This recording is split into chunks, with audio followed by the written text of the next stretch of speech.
Estamos de vuelta para continuar con Diálogo, espacio de información y de opinión de los medios de comunicación de la Asamblea Nacional. Nuestro primer invitado, el asambleísta nacional por Alianza País, Carlos Viteri Hualinga, quien es también presidente de la Comisión de Biodiversidad y Recursos Naturales. Estamos hablando sobre las reflexiones que provocó en la Comisión de Biodiversidad la participación del biólogo Washington Tapia con motivo de su experiencia y de sus recomendaciones para que las Islas Galápagos sigan siendo ese entorno natural de encanto.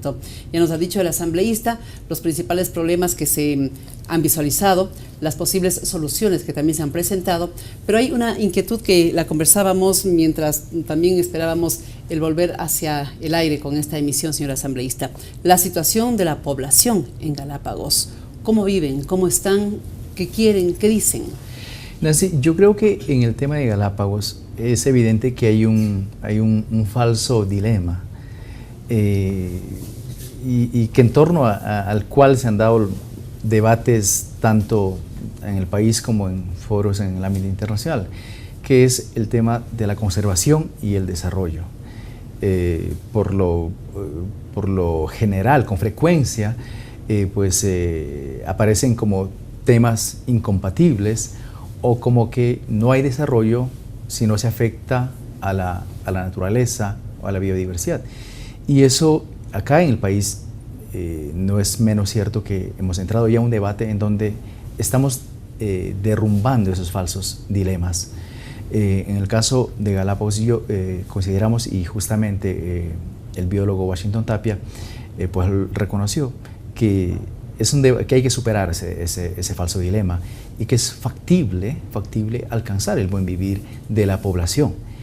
Es necesario entender, uno, que la actividad humana del presente y del futuro no sería posible si es que no tenemos el ambiente que tenemos, la biodiversidad que tenemos, los ecosistemas que tenemos.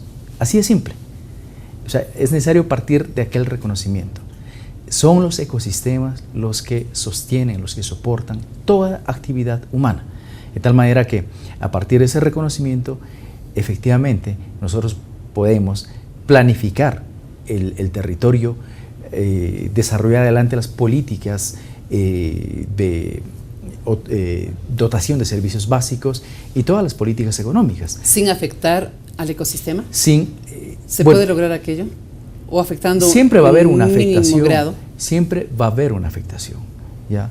Pero sin embargo, yo creo que hay límites que hay que necesariamente respetar. En un ecosistema, en un entorno como es Galápagos, no se puede entender pues que el ser humano está absolutamente divorciado con lo que ocurre con la vida natural, con el ambiente. Es todo lo contrario. Existe toda una compleja interrelación, una compleja interacción e interdependencia entre unos y otros. De tal manera que con políticas que tienen que ver desde el continente, orientadas, pero con base al conocimiento local, orientadas a, pues, inclusive, desarrollar acciones afirmativas, facilitar el transporte de los productos de primera necesidad, de buscar establecimiento de energía alternativa, de limitar el turismo de masas. Hay una serie de actividades que pueden permitir que en las Islas de Galápagos pues, se obtenga el buen vivir. Yo creo que el hecho de las distancias con Galápagos no le exime a las instituciones del Estado en otorgar, por ejemplo, el mejor servicio de salud. ¿Por qué no? Galápagos, por un lado, es foco de atención mundial, pero al mismo tiempo genera ingentes recursos del turismo. Hay sectores privados que obtienen enormes rentas, que tienen que pagar los impuestos necesarios que contribuyan a la calidad de vida y a la conservación de las islas. Hay una serie de alternativas que se pueden hacer. Energía basado en la naturaleza, es decir, en el viento, en el sol, para todos los hogares, yo creo que es factible. El tema es que en el país, en un país con un pasado centralista, con un pasado excluyente, yo creo que debemos dar pasos absolutamente acelerados para otorgar servicios para atender a los sectores más necesitados, más excluidos. Lo que ocurre en Galápagos ocurre también en la Amazonía y sin que necesariamente estemos en una isla. Así es. ¿No?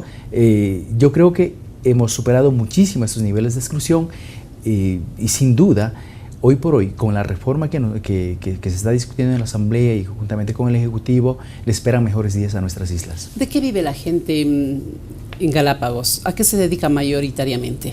Bueno, fundamentalmente la economía del turismo es una economía que involucra a los habitantes. La actividad turística. ¿La pesca? La pesca es otra actividad igualmente que la gente desarrolla, en menor grado el tema de la actividad agrícola. ¿Tú sabías que en Galápagos se produce un café y un café muy bueno, que muy bien puede ser desarrollado en escalas sostenibles mediante métodos de agroforestería, por ejemplo, de tal manera que se diversifique al máximo la economía de la isla para que los habitantes locales también puedan mejorar sus niveles de ingreso. Pero sobre todo, un tema crítico en las islas constituyen el tema de los servicios básicos que aún siguen siendo limitados, siendo uno de ellos el de salud, por ejemplo. ¿Y qué es el que más contamina? Si no tiene, por ejemplo, por dónde evacuar las aguas servidas, irían al mar, irían a la tierra, irían a los animales de las islas, y eso les termina matando, les termina contaminando. Asambleísta, me gustaría comparar lo que está sucediendo, por ejemplo, en la Amazonía con el ITT y las Islas Galápagos, porque en algún momento del discurso se puede decir, a ver, se hace todo lo posible de parte del asambleísta Carlos Viteri porque se conserve las Islas Galápagos en todo su esplendor.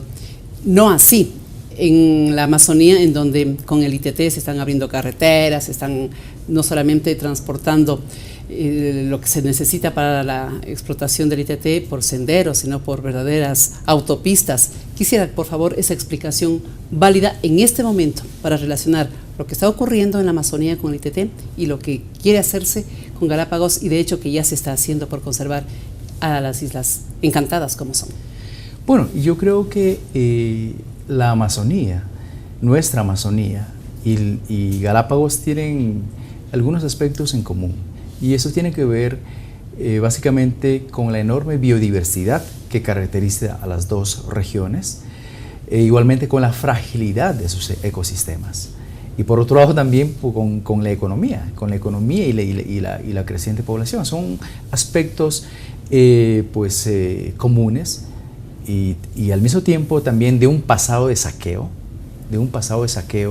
Las islas de Galápagos fueron saqueadas por décadas por piratas, bucaneros, en fin, y gente que iba y salía libremente.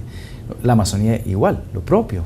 No nos olvidemos que el mayor saqueador que cometió una de las atrocidades ambientales más terribles es la Chevron Texaco, ¿no? Eso no estamos hablando del siglo pasado, estamos hablando de la década de los 90, tal manera que, hace muy poco, tal manera que hay situaciones comunes, pasados comunes, características comunes, y yo creo que no es cierta cierta afirmación aquella de que por Galápagos se hace mucho y por la Amazonía no se hace nada. No creo de ninguna manera. En primer lugar, la Constitución otorga características o categorías casi parecidas. Galápagos es un territorio de régimen especial, igual la Amazonía.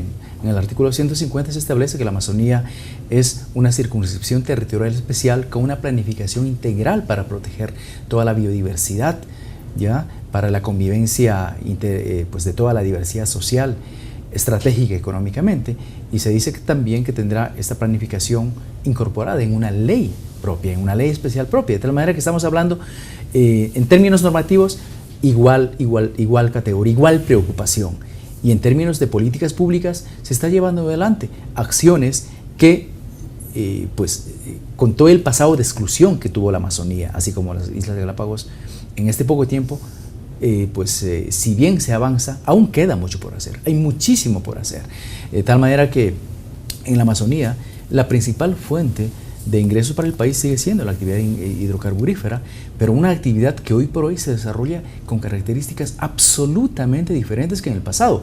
En la zona del ITT, ¿ya? Pues por ahí apareció alguien que se aventuró en decir que se están construyendo carreteras de 60 metros. En la Amazonía, las únicas infraestructuras que tienen ese tipo de longitud son las pistas comunitarias, que existen pues más de 2 centenares de pistas comunitarias en las provincias amazónicas. Pero en la zona del ITT no se está construyendo absolutamente ninguna carretera, ¿ya? Y eso es necesario señalarlo. La Asamblea Nacional tomó una decisión, por primera vez en la historia, la Asamblea toma una decisión autorizando al Ejecutivo pues la explotación en los bloques 31 y 43. Allí se establecen disposiciones sumamente rigurosas de protección de los derechos de la naturaleza, de cuidado ambiental, de protección de los derechos de los pueblos en aislamiento, de participación plena de los habitantes en las consultas y en los beneficios. De tal manera que en la Amazonía también se está desarrollando actividades alineadas a nuestra Constitución y al mismo tiempo de protección de ese bien de las actuales y futuras generaciones, de los ecuatorianos y del mundo entero, como es la biodiversidad.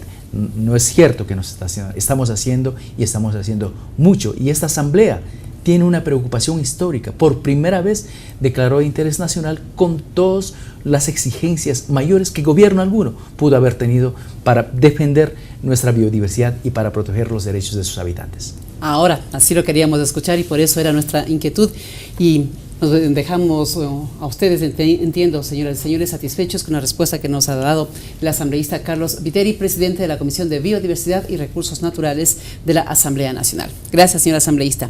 Tenga usted muy buenas tardes. Muchas gracias. Les dejamos con estos importantes mensajes y luego volveremos con la segunda parte de Diálogo a través de los medios de comunicación de la Asamblea Nacional, la radio, la televisión, el internet.